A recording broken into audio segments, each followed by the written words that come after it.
Hello everyone, welcome to Naukripur. So friends, स्वागत है आप सभी का नौकरीपुर के यूट्यूब चैनल पर। आज हम फ्रॉम 1 टू 10 नवंबर के जो करंट अफेयर्स हुए हैं वो डिस्कस करने जा रहे हैं, जिनमें आज का हमारा पहला टॉपिक होगा women's team wins world cup. हमारी भारतीय महिला क्रिकेट टीम जो वर्ल्ड कप जीती है उस पर 150 years to Vande Mataram, COP 30, world university rankings, Indian standards, BIS, RDI और Indian mark, century of hockey. तो फ्रेंड्स, आपको हम बताते चले, हमारा जो ये करंट अफेयर्स क्लास है ADRE, APSC, आसाम पुलिस और भी असम सरकार की जो भी कॉम्पिटिटिव एग्जाम्स होते हैं उसके लिए बहुत ही हेल्पफुल होता है। तो चलिए बिना देर के हुए शुरू करते हैं आज का हमारा करंट अफेयर्स क्लास। तो फ्रेंड्स, जैसा कि आप यह देख सकते हैं कि हमारी भारतीय महिला क्रिकेट टीम विश्व विजेता बनी है, चैंपियन बनी है, और ये फर्स्ट टाइम है कि भारतीय महिला क्रिकेट टीम वर्ल्ड कप जीती है by defeating South Africa by 52 runs. तो किसको हराया है हमने साउथ अफ्रीका की महिला क्रिकेट टीम को 52 रनों से हरा के फाइनल वर्ल्ड कप जीता है,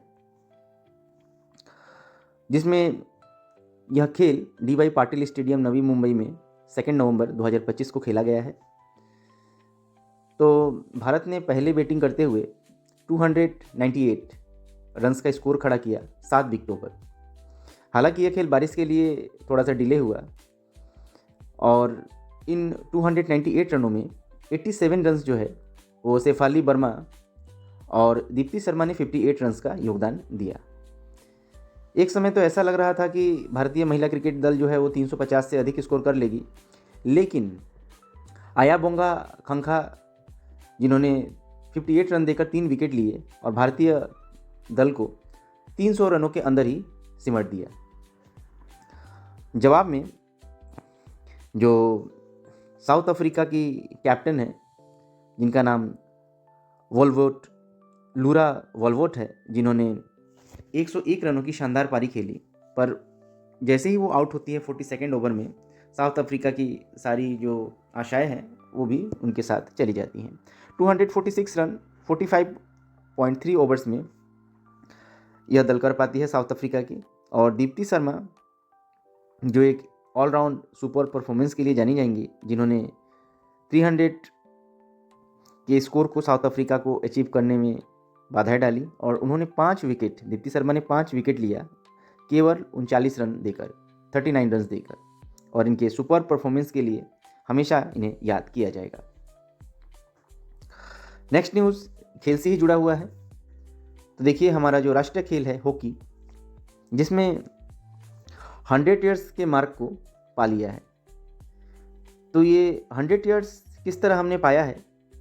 फ्रॉम स्टार्टिंग 1925, 1925 से हमने स्टार्ट किया, और 1925 से आज तक हमने जो पाया है उसके बारे में यह भारतीय हॉकी टीम के बारे में हम देखेंगे। तो इंडियन जो हॉकी टीम है, जिन्होंने शतकीय अपनी एक्सीलेंस को अचीव किया है, नेशन वाइड इसका सेलिब्रेशन हुआ। लेजेंडरी प्लेयर्स जिनकी रीच लेगेसी रही है, ग्रैंड सैनिटरी गाला जो major Dhyan Chand national stadium new Delhi में है वहाँ की गई। बहुत सारे टॉप डिग्नेटरीज इसमें शामिल हुए, और FIH के प्रेसिडेंट दातो तयाब इकराम जिन्होंने इस कल्चरल फंक्शन में भाग लिया, और साथ ही साथ हॉकी के ग्रेट जो प्लेयर्स हैं उनको फैसिलिटेट किया गया, और बहुत सारे एग्जीबिशंस लगे जिनमें जितने भी प्रमुख मैच भारतीय दल ने जीते हैं या खेले हैं उसको जो है प्रदर्शनी में दिखाया गया। इस इवेंट को इंडिया की जो जर्नी है जो 1925 में शुरू हुई थी, और 8 ओलंपिक्स गोल्ड मेडल के साथ यह जो हमारा जर्नी है ध्यानचंद जी के द्वारा लीड की गई थी। तो रिसेंट सक्सेस जो है टोक्यो ओलंपिक 2020 में हमने पाया था, ब्रॉन्ज मेडल जीता था इंडिया की हॉकी टीम ने। Hockey India organise 1400 matches 550 district में ऑर्गेनाइज किए थे, जिनमें 36,000 प्लेयर्स जो है यूनाइटेडली खेले थे। इंडिया जो है committed towards the hockey and through investment, infrastructure and youth participation step reclaiming the global dominations। तो देखिए, भारतीय हॉकी जो है वह एक अच्छे पायदान पर पहुंच चुकी है इन 100 सालों में। तो भारतीय हॉकी जो संस्था है वो बहुत सारे इन्वेस्टमेंट कर रही है ताकि इंफ्रास्ट्रक्चर डेवलप हो सके, हमारे जो नए प्लेयर्स है, यूथ जो है, उनको तैयार किया जा सके और आने वाले समयों में हम अच्छे से इन मैचेस को खेल सकें और भारत का नाम रोशन कर सकें। नेक्स्ट न्यूज़ है 150 ईयर्स टू वंदे मातरम। तो हमारे जो वंदे मातरम है 150 साल कंप्लीट कर चुका है। इसी के उपलक्ष्य में दिल्ली में ग्रैंड सेलिब्रेशन किया गया। तो India launches year long national celebration on 7 November 2025 to 7 November 2026, यानी कि 7 नवंबर 2025 से 7 नवंबर 2026 तक हम एक साल 150 साल भारत वंदे मातरम के कंप्लीट होने का मनाएंगे। तो ये हमारा राष्ट्रीय गीत है, नेशनल सॉन्ग है। नेशनल एंथम तो आपको पता है, जन गण मन, ये नेशनल सॉन्ग है जो कि बंकिम चंद्र चट्टोपाध्याय द्वारा 1875 में कंपोज किया गया था, बनाया गया था।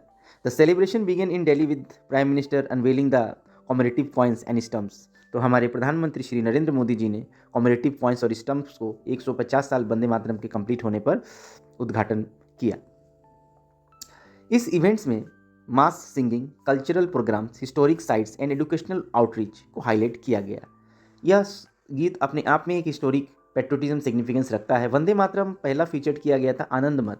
आनंद मठ जो है यह एक सन्यासी विद्रोह के ऊपर लिखी हुई किताब है। And symbol of unity, resistance and during the India's freedom struggle embraced the leaders like Rabindranath Tagore, Subhash Chandra Bose and declared the national song in 1950, continues to inspire the national pride and unity across the generations। तो वंदे मातरम जो है ये एकता का प्रतीक है, जो कवि लेखक रविन्द्रनाथ टैगोर से लेकर हमारे देश के स्वतंत्रता सेनानी रहे सुभाष चंद्र बोस तक इस नेशनल सॉन्ग के मुरीद रहे और उनको इंस्पायर किया कि हमारे देश की आने वाली जनरेशन्स के लिए कुछ करके जाना है। नेक्स्ट न्यूज़ है COP30। सो COP30 जो है एक यूनाइटेड नेशन के द्वारा क्लाइमेट चेंज के ऊपर कॉन्फ्रेंस है। So COP30 implementation COP in Belem, Brazil 10 to 21 November 2025। तो COP30 को 10 से 21 नवंबर 2025 तक जो चलाने की बात है वो की जा रही है।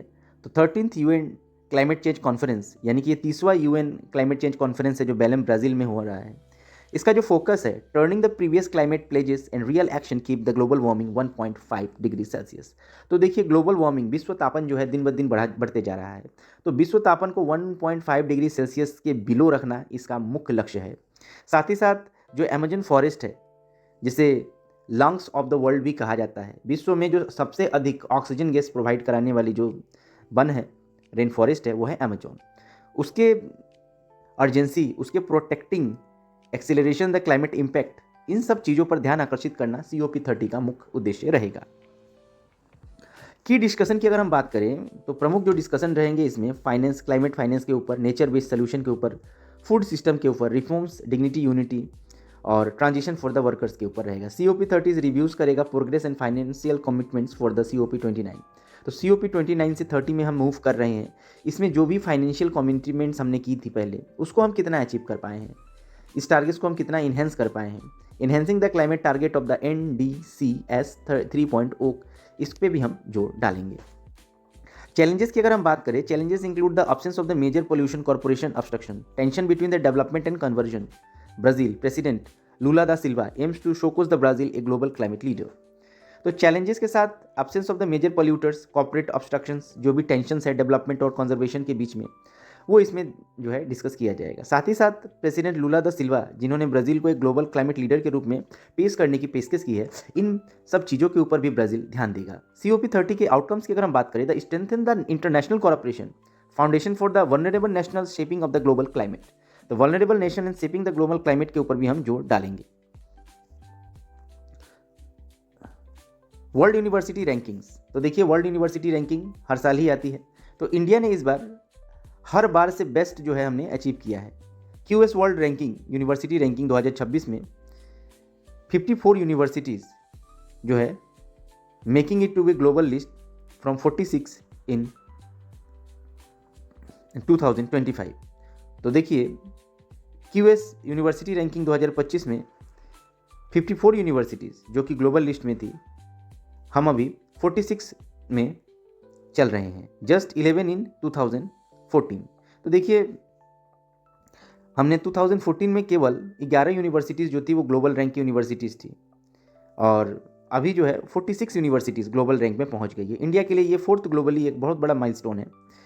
तो यूएस, यूके और चाइना के बाद इंडिया में हाईएस्ट रैंकिंग यूनिवर्सिटीज़ के लिस्ट में आया है। तो आईआईटी दिल्ली, ठीक है, इंडिया के हाईएस्ट रैंक इंस्टीट्यूट में शामिल है, जिसमें 123rd इसकी रैंकिंग है। साथ ही साथ आईआईटी मुंबई भी 129th रैंकिंग के साथ, आईआईटी मद्रास 180th रैंक के साथ, 180वें रैंक के साथ टॉप 200 में शामिल है। तो educational expert doctor V Kamakoti जो आईआईटी मद्रास के प्रोफेसर हैं, और डॉक्टर अश्विन फर्नांडिस जो क्यूएस एशिया के हैं, hail the achievement to reflection India's academic transformation and vision becoming developed nation by 2047। तो ये कहते हैं कि इंडिया का जो विजन है, जो इंडिया डेवलप्ड नेशन के रूप में अपने आप को देखता है 2047 में, उसको अचीव करने में जो सबसे अधिक योगदान रहेगा इन शिक्षण संस्थानों का रहेगा। तो इन शिक्षण संस्थानों ने अगर ये अचीवमेंट कर लिया, इन सब चीज़ों को पा लिया, तो भारत को डेवलप्ड नेशन बनने से कोई रोक नहीं सकता। नेक्स्ट न्यूज़ की अगर हम बात करें तो ये जो आप तस्वीर देख रहे हैं, ये है संजय गर्ग, जो 1994 बैच के आईएएस ऑफिसर हैं, जो केरला कैडेट से आते हैं। इन्हें डायरेक्टर जनरल डीजी बनाया गया है bureau of Indian standards BIS का, जो 1 नवंबर से अपना पदभार संभाल चुके हैं। और before appointment this post he was the secretary of Indian council of agriculture research ICAR, यानी कि वो Indian council of agriculture research के सेक्रेटरी के रूप में काम कर चुके हैं। साथ ही साथ एडिशनल सेक्रेटरी भी रख चुके हैं department of agriculture research and education. DG of BIS जो है, ये एक पोजीशंस है जो president of Indian national committee and international electronical commission ICE के द्वारा प्रोवाइड कराया जाता है। नेक्स्ट न्यूज है रिसर्च डेवलपमेंट एंड इनोवेशन, जिसको RDI स्कीम फंड कहा जाता है, जो कि प्राइम मिनिस्टर नरेंद्र मोदी जी ने 3 नवंबर 2025 को लॉन्च किया था। ESTIC 2025 Bharat Mandapam new Delhi 1 lakh crore incentive जो 2025 से 2031 तक प्राइवेट सेक्टर और R&D जो सेक्टर है, रिसर्च एंड डेवलपमेंट सेक्टर है, डीप टेक इनोवेशन है इंडिया में, department of science and technology DST है, स्ट्रेटेजिक डायरेक्शन अनुसंधान नेशनल रिसर्च फाउंडेशन ANRF है। इन सब स्कीम के द्वारा जो है ग्लोबल इनोवेशन हब के रूप में इंडिया को बदलने की चाह रखते हैं हमारे भारतीय प्रधानमंत्री। तो ऑब्जेक्टिव क्या है, क्या उद्देश्य से ये बनाया गया है? ये सेल्फ रिलायंस, हम खुद पर डिपेंडेंट हो सके, industry participation, strategic sector, AI, quantum computing, biotechnology, energy security, climate action, digital economy, ये सब पे हम फोकस कर पाए। साथ ही साथ flexible financing, low interest loans, equity funding, deep tech जो है simplified the funding access the enhance the industry, collaboration with the schemes, ये सब हम अचीव कर पाए। तो friends, research and development and innovation जो स्कीम है भारत का, इन सब के द्वारा हम अपनी आगे की जो जर्नी है, भारत को जो एक विकसित भारत हम बनाना चाहते हैं, इन सब के द्वारा हम अचीव कर पाएंगे। तो आज हमने क्या क्या चीज़ों को पढ़ा, एक बार हम समराइज़ कर लेते हैं। देखिए, आज हमने पहला जो न्यूज़ देखा वो भारतीय क्रिकेट महिला क्रिकेट दल के बारे में देखा। दूसरा जो था हमारा इंडियन जो हॉकी है वो 100 ईयर्स कंप्लीट कर चुका है। दूसरा हमने वंदे मातरम सॉन्ग जिसके 150 साल कंप्लीट हो चुके हैं। COP30 के न्यूज़ को देखा जो क्लाइमेट चेंज के ऊपर आधारित है। चौथा जो है वर्ल्ड यूनिवर्सिटी रैंकिंग्स हमने देखा जिसमें भारत का प्रदर्शन बहुत ही अच्छा है। और संजय गर्ग के बारे में जाना जो कि हमारे नए ब्यूरो ऑफ इंडियन स्टैंडर्ड्स के BIS के अध्यक्ष बने हैं। और research development innovation RDI scheme fund के बारे में जाना जो कि प्रधानमंत्री नरेंद्र मोदी ने लॉन्च किया। तो फ्रेंड्स, आज के करंट अफेयर्स क्लास में इतना ही। होप जो मैंने आपको आज बताया उन सब बातों को आप समझ पाए होंगे। अगर आप किसी भी प्रकार का फीडबैक देना चाहते हैं तो कृपया अपने कमेंट सेक्शन में जरूर लिखिएगा। Thank you for watching.